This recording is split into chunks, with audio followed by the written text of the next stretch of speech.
میرے پاس آنا شروع کر دیا۔ وہ مجھ سے پوچھتے تھے کہ کوئی سراغ ملا یا نہیں۔ خطرہ یہ تھا کہ ہندو میرے خلاف کوتاہی یا رشوت خوری کی رپورٹ کر سکتے تھے۔ وہ واردات بہت مشہور ہو گئی تھی۔ ہندی کے اخباروں نے اسے اہمیت دے کر شائع کیا تھا۔ وہ جواری آگے جن کے ساتھ لڑکی کے خاوند اپنے بیان کے مطابق جوا کھیلا تھا۔ میں نے ان سے الگ الگ اچھی طرح پوچھ گچھ کی۔ انہوں نے ثابت کر دیا کہ سکھ اس شام ان کے پاس چلا گیا تھا اور وہ ساری رات جوا کھیلتے رہے تھے۔ سکھ مجھ سے اس لیے چھپا رہا تھا کہ جوا بازی جرم تھا۔ وہ جوئے کے اڈے کی نشاندہی کرنے سے گھبرا رہا تھا۔ میں نے اس پر قتل کا الزام عائد کیا تو اس نے اصل بات بتا دی۔ جوئے کا یہ اڈا میرے لیے نیا تھا، یہ جواری بھی نئے تھے۔ یہ پیشہ ور مجرم یا بدماش نئے نہیں تھے، یہ سب روپے پیسے والے زمیندار تھے۔ اڈا چلانے والے البتہ پیشہ ور تھے۔ سکھ کو تفتیش سے خارج کر کے میرے دل کو بہت تکلیف ہوئی۔ میرے ہاتھ میں اب کچھ بھی نہیں رہ گیا تھا۔ یہ قتل بلا شک و شبہ انتقامی قتل تھا۔ اگر یہ راہزنی کی واردات ہوتی تو مقتول کی گھڑی، انگوٹھی اور جیب سے نقدی غائب ہوتی۔ راہزنوں کو قتل کی ضرورت صرف اس لیے پیش آتی ہے کہ مقتول نے مزاحمت کی ہوئی ہو، مگر اس کے کپڑوں اور جسم پر مزاحمت کے کوئی آثار نہیں تھے۔ اس کے علاوہ راہزن خنجر یا چاقو استعمال کیا کرتے تھے۔ قتل کا باعث بہرحال سکھ لڑکی تھی۔ لڑکی کی ملاقات کے فوراً بعد اس کا قتل ہو جانا بتاتا تھا کہ قاتل لڑکی کا بھائی، باپ یا خاوند ہے یا کوئی ایسا آدمی جو مقتول کا رقیب تھا۔ مقتول کی قمیض کے ساتھ لڑکی کا ایک بال اور لپسٹک ایک کہانی بیان کر رہی تھی۔ مجھے بھائی، باپ اور خاوند کو ہی مشتبہ رکھنا تھا۔ میں عثمان کے ساتھ اس مسئلے پر بحث کر رہا تھا۔ عثمان اپنی عادت کے مطابق مجھے کہہ رہا تھا کہ میں اسے اس لڑکی سے پوچھ گچھ کی اجازت دے دوں۔ میں اسے اجازت نہیں دے رہا تھا۔ میں اسے اچھی طرح جانتا تھا۔ وہ دوسرا مشورہ یہ دے رہا تھا کہ تمام مشتبہ آدمیوں کو تھانے بلا کر دوسرا طریقہ اختیار کروں۔ میں تشدد کا قائل نہیں تھا۔ اس دوران لڑکی کا بھائی میرے پاس آتا رہا اور وہ مجھے اپنی خفیہ جماعت کا ممبر سمجھتا رہا۔ ڈاک آ گئی۔ چند ایک خطوط تھے جو عثمان نے ہی کھولے۔ ایک خط پڑھ کر اس نے میرے آگے رکھا اور کہا، اس پر آپ یقین کریں گے؟ میں نے خط پڑھا۔ اردو میں لکھا تھا، نیچے کوئی نام نہیں تھا، اوپر کوئی مقام نہیں تھا۔ لفافے کی ٹکٹ پر جو مہر تھی وہ اتفاق سے صاف نہیں پڑھی جا رہی تھی۔ خط کے سارے الفاظ آج مجھے یاد نہیں رہے۔ جو کچھ لکھا تھا وہ کچھ یاد ہے۔ لکھا تھا، جناب علی السلام علیکم، ہمیں خوشی ہے کہ آپ مسلمان ہیں، اس لیے ہم آپ کو یہ خط لکھ رہے ہیں تاکہ آپ تفتیش کی پریشانی سے محفوظ رہیں۔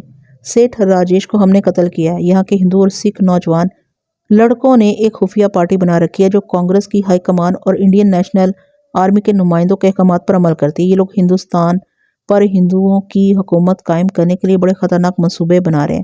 ایک منصوبہ یہ ہے کہ جاپان کی فوج آ جائے گی تو مسلمانوں کا قتل عام کیا جائے گا اور اس سے وہی مسلمان بچ سکیں گے جو ہندو مذہب میں آ جائیں گے۔ راجیش اس پارٹی کا لیڈر تھا۔ ہمیں ہندو لڑکوں نے دھمکیاں دینی شروع کر دی تھی۔ اس کے جواب میں ہم نے بھی خفیہ پارٹی بنا لی ہے۔ ہمارے منصوبے بھی ہندوؤں کی طرح خطرناک ہیں۔ مسلم لیگ نے پاکستان کو اپنا مقصد بنایا ہے جس میں چند ایک صوبے شامل کیے گئے ہیں، لیکن ہم سارے ہندوستان کو پاکستان بنائیں گے۔ ہندوستان کی ہندو حکومت نہیں بننے دیں گے۔ ہم نے اپنے منصوبے پر عمل شروع کر دیا ہے۔ بسم اللہ سیٹھ راجیش سے کی ہے۔ مہاتما گاندھی اور پنڈت نہرو کی بھی باری آ جائے گی۔ ہم اپنے گروہ کو سارے ملک میں پھیلانے کی کوشش کر رہے ہیں تاکہ ہندوؤں اور سکھوں کے خلاف جلدی محاذ ختم ہو جائے۔ ہندوستان اسلامی ملک بنے گا۔ اس خط میں انہوں نے سیٹھ راجیش کے قتل کا یہ طریقہ لکھا کہ اس مسلمان گروہ کے 2 نوجوان مقتول کا پیچھا کر رہے تھے۔ انہوں نے دیکھا کہ وہ اکثر سکھ تاجر کے گھر جاتا ہے۔ مندر کی میٹنگ کے بعد اس گروہ کے کسی ممبر نے اسے سکھ تاجر کے گھر جاتے دیکھ لیا اور جو نوجوان قتل کے لیے مقرر ہوئے تھے انہیں اطلاع دی۔ وہ گلی میں اس کا انتظار کرتے رہے۔ ان کے پاس گز بھر لمبی رسی تھی۔ مقتول سکھ لڑکی کے کمرے سے نکلا تو دونوں قاتل جو گلی کے نکڑ پر کھڑے تھے اس کے پیچھے چل پڑے۔ وہ اندھیری گلی میں پہنچا تو ایک نے اسے پیچھے سے دبوچ لیا اور دوسرے نے تیزی سے اس کی گردن کے گرد رسی ڈال دی اور رسی کو مروڑ کر پھندا تنگ کیا، پھر چھٹکے دیے۔ وہ مر گیا تو دونوں چلے گئے۔ یہ خط بوکس ہو سکتا تھا۔ اصل قاتل نے مجھے گمراہ کرنے کے لیے یہ طریقہ اختیار کیا ہوگا، لیکن میرے پاس تصدیق پہلے آ چکی تھی۔ میں نے سکھ لڑکی سے پوچھا تھا کہ جب راجیش اس کے کمرے سے نکلا تو اس نے اسے گلی میں جاتے دیکھا تھا اور کیا اس نے کسی اور کو بھی گلی میں دیکھا تھا؟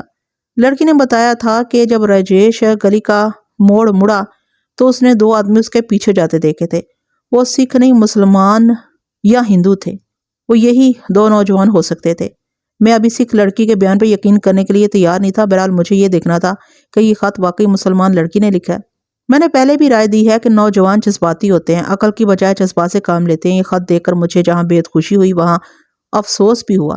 خوشی اس بات کی تھی کہ ہندوستان میں مسلمان نوجوان بیدار تھے اور اپنے ورثے کو پہچانتے تھے۔ افسوس اس پر ہوا کہ ان کا کوئی لیڈر نہیں تھا جو انہیں خفیہ سرگرمیوں کی ٹریننگ دیتا اور ان کے جذبے کو عقل سے استعمال کرتا۔ اگر مسلمان ہندوؤں کی طرح زمین دوز تنظیم چلاتے تو ہندوستان کی تاریخ مختلف ہوتی۔ ان دونوں نوجوانوں کو مجھے خط نہیں لکھنا چاہیے تھا، انہوں نے اپنا کام کر لیا تھا، خاموش رہتے۔ یہ ان کی خوش قسمتی تھی کہ انہوں نے مجھے خط لکھا تھا، کوئی اور ہوتا تو اسے تفتیش میں شامل کر کے ان کی تلاش شروع کر دیتا۔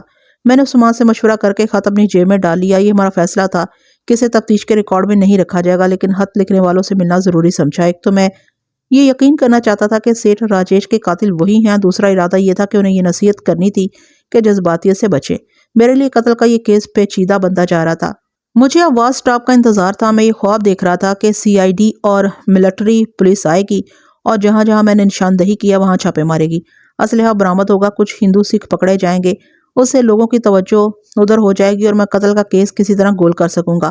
میں نے اسی روز سکھ لڑکی کے بھائی اور اس کے 2 ہندو دوستوں کو بلایا، اس کے ساتھ خفیہ کاموں کی باتیں کی اور انہیں کچھ نصیحتیں کی اور بتایا کہ میں انہیں جلد ہی کچھ اسلحہ اور ڈائنامائٹ دے رہا ہوں۔ ان سے کہا کہ مجھے معلوم ہوا ہے کہ انہوں نے یہاں کے بعض مسلمان لڑکوں کو دھمکیاں دی تھی، وہ کون تھے؟ انہوں نے مجھے 3 لڑکوں کے نام بتائے جو اس قصبے کے رہنے والے تھے۔ میں نے انہیں نصیحت کی کہ وہ کسی کو دھمکی نہ دے کیونکہ اس طرح پکڑے جانے کا خطرہ ہے۔ وہ اپنے آپ کو مغلیہ خاندان کا جانشین سمجھتے ہیں۔ ایک ہندو نوجوان نے کہا، وہ کہتے ہیں کہ ہندوستان مسلمانوں کی جاگیر ہے۔ میں نے ان پر یہ ظاہر کیا کہ میں نے انہیں تھانے دار کی حیثیت سے نہیں، ان کی جماعت کے ممبر کی حیثیت سے بلایا ہے۔ یہ نادان لڑکے میرے جال میں آ گئے تھے۔ میری استادی کے سامنے ان کی وقت ہی کیا تھی؟ انہیں رخصت کر کے میں نے عثمان سے کہا کہ ان 3 مسلمان لڑکوں کو اس طرح تھانے لے آئے کہ کسی کو پتہ نہ چلے اور انہیں شک بھی نہ ہو۔ میں نے یہ بھی کہا کہ انہیں تھانے کی بجائے دوسرے راستے سے میرے گھر لے آئے۔ عثمان ذہین ASI تھا، رات کو تینوں کو لے آیا۔ میں نے گھر پر ملا، انہیں تسلی دی کہ وہ ڈرے نہیں۔ تینوں میرے سامنے چارپائی پر بیٹھے تھے، ان کے ہاتھ مجھے نظر آ رہے تھے کہ ہاتھ کی الٹی طرف 2 لمبی خراشیں صاف دکھائی دے رہی تھیں، زخم ٹھیک ہو چکے تھے، نشان باقی تھے۔ میں نے جیب سے خط نکال کر اسے دکھایا اور کہا، یہ خط تم نے لکھا ہے یا تمہارے ساتھی نے جو راجیش کے قتل میں تمہارے ساتھ تھا؟ اس کا رنگ لاش کی طرح سفید ہو گیا، آنکھیں ٹھہر گئیں، اس کے ہاتھوں پر خراشیں مقتول کے ناخنوں کی تھیں۔ میں نے اسے حوصلہ دیا اور کہا، ڈرو مت، صاف بتا دو۔ اگر میں تمہیں گرفتار کرنا چاہتا تو اپنے گھر نہ بلاتا، بولو، ورنہ میں تمہارے بچاؤ کے لیے کچھ نہیں کر سکوں گا۔ یہ خط میں نے لکھا ہے۔ اس کا ایک ساتھی بول پڑا۔ قتل کس نے کیا تھا؟ میں نے، اسی نوجوان نے کہا۔ اور تم نے اسے پیچھے سے دبوچا تھا؟ میں نے خراشوں والے سے پوچھا۔ اس نے خوفزدگی کے عالم میں سر ہلا کر آہستہ سے کہا، ہاں۔ اس نے تمہارے ہاتھ پر ناخن مارے تھے؟ میں نے پوچھا اور اسے تسلی دینے کے لیے کہا، میں کہہ رہا ہوں ڈرو مت۔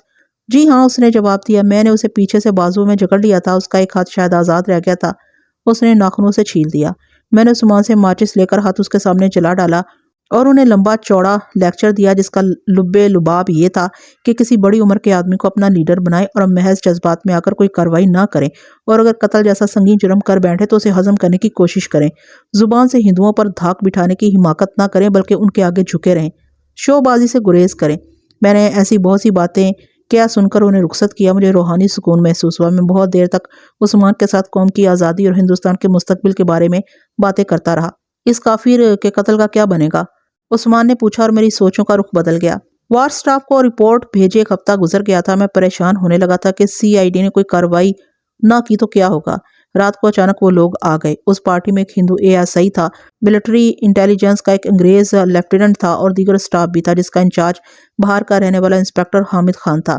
اس کے ساتھ میری اچھی راہ رسم تھی۔ یہ پارٹی رات 10-11 بجے کے درمیان پہنچی اور اسی وقت چھاپے مارنے کے لیے تیار ہوگی۔ میں نے اپنے کانسٹیبل تیار کر لیے۔ 3 جگہوں پر بیک وقت چھاپا مارنا تھا۔ رات 12 بجے کے قریب سکھ تاجر کے گھر، مقتول کے گھر اور ایک ہندو جو سکھ کے بیٹے کا دوست تھا اس کے گھر چھاپا مارا گیا۔